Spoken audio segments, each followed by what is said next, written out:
Elas Diouf veut la vérité sur l'affaire Sadio Mané, Leroy Sané. Le Real Madrid prend contact avec Zinedine Zidane. Bonsoir à vous, chers amis téléspectateurs d'Afrique Sport, et bienvenue dans votre journal du soir, le récapitulatif des informations sportives de la journée. Mais avant de débuter, abonnez-vous sur cette chaîne pour ne rien rater de l'actualité et n'oubliez pas d'activer la cloche de notification. Chers amis, nous allons débuter ce tour de l'actualité avec la Coupe d'Afrique des Nations 2027. On connaît désormais les pays candidats. La Confédération africaine de football a publié les 6 pays candidats à la Coupe d'Afrique des Nations 2027. Il s'agit de l'Algérie, Botswana, l'Égypte, Kenya, Ouganda et Tanzanie. Candidature conjointe. Voici donc les 6 nations qui aspirent à organiser cette grande messe du football africain en 2027. Ni le Sénégal, ni le Maroc ne sont pas du tout candidats. Pourtant, le Sénégal avait annoncé sa candidature par le biais de son ministre des Sports, Yankoba Diattara, il y a de cela quelques semaines, et ça crée actuellement une polémique. Selon vous, chers amis, qui doit organiser cette Coupe d'Afrique des Nations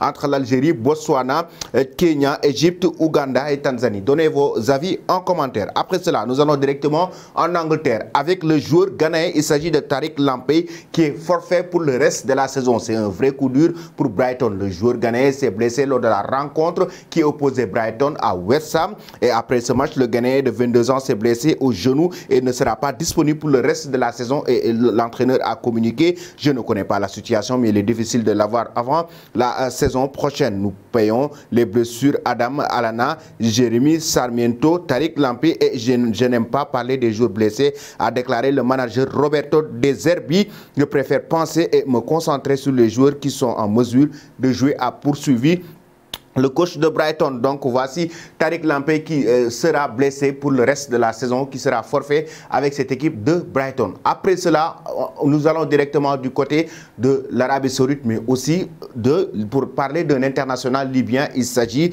du joueur Mohamed Zabia qui a été kidnappé. Qu'est-ce qui s'est passé réellement? Il a été enlevé dans un groupe par un groupe armé, rapporte le journaliste de la BBC Souel Krima. L'actuel avant-centre du club Al-Ittihad a été attaqué par des ravisseurs dans la capitale libyenne le jeudi 20 avril 2023. D'après le tabloïd britannique The Sun, l'information a été rendue publique par la famille de la victime. Il évolue du côté de l'Arabie Saoudite, mais c'est un international libyen qui a été kidnappé. Actuellement, la police est à la recherche de ces personnes qui l'ont kidnappé, et en même temps, sa famille est dans une situation très compliquée. Après cela, chers amis, nous firons directement du côté de l'Allemagne. Certes, de l'Allemagne, mais c'est Elas Diouf, une légende du football africain, qui lâche des propos concernant la polémique qui s'est enflammée il y a de cela quelques semaines entre Sadio Mané et Leroy Sané après la rencontre de Ligue des Champions entre le Manchester City et le Bayern Munich. La bagarre qui a éclaté entre ces deux joueurs, surtout Sadio Mané, sénégalais, Leroy Sané d'origine sénégalaise.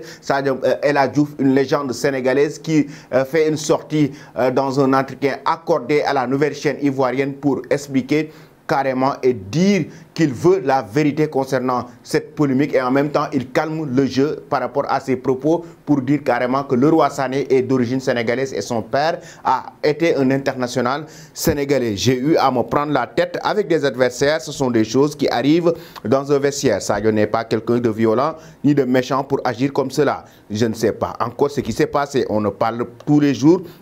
On ne parle pas tous les jours, mais je l'ai appelé ces 2 derniers jours parce qu'il y a beaucoup de gens qui parlent et j'ai préféré le laisser se concentrer. Je parlerai pour avoir les vraies informations, a fait savoir l'homme de 42 ans. Sadio Mané et Leroy Sané sont de même pays et de la même région. Le papa de Sané est un ex-international sénégalais, a aussi beaucoup fait pour la sélection. Il ne faut pas l'oublier. Elas Diouf qui calme le jeu et veut la vérité, qu'il communiquera avec Sadio Mané pour connaître ce qui s'est réellement passé concernant cette polémique. Chers amis, pensez-vous que Sadio Mané doit quitter le Bayern Munich ou c'est Leroy Sané qui doit quitter le club bavarois? Donnez vos avis en commentaire. Nous allons terminer cette édition avec Zinedine Zidane. Nos confrères de Foot Mercato ont lâché une bombe cet après-midi. Il s'agit du technicien français qui serait en contact avec le club de la capitale espagnole, le club merengue, le Real Madrid. En effet, selon le média français, Zinedine Zidane est courtisé actuellement par plusieurs clubs, notamment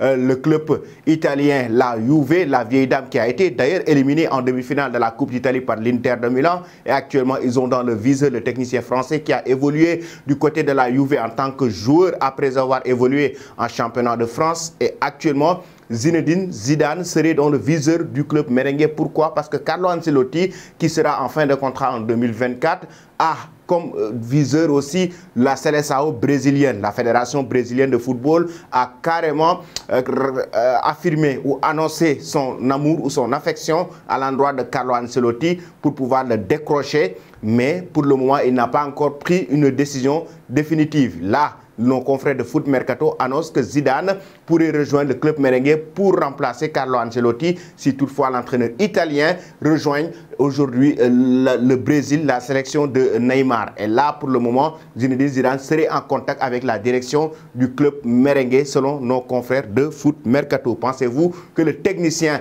français devrait rester, pas rester, mais plutôt devrait partir du côté du Real Madrid ou attendre Didier Deschamps et l'équipe de France? J'aimerais avoir vos avis là-dessus. Toi qui me suis et qui ne t'es pas encore abonné, c'est le moment de le faire. Et n'oublie pas d'activer la cloche de notification. Merci et très bonne soirée.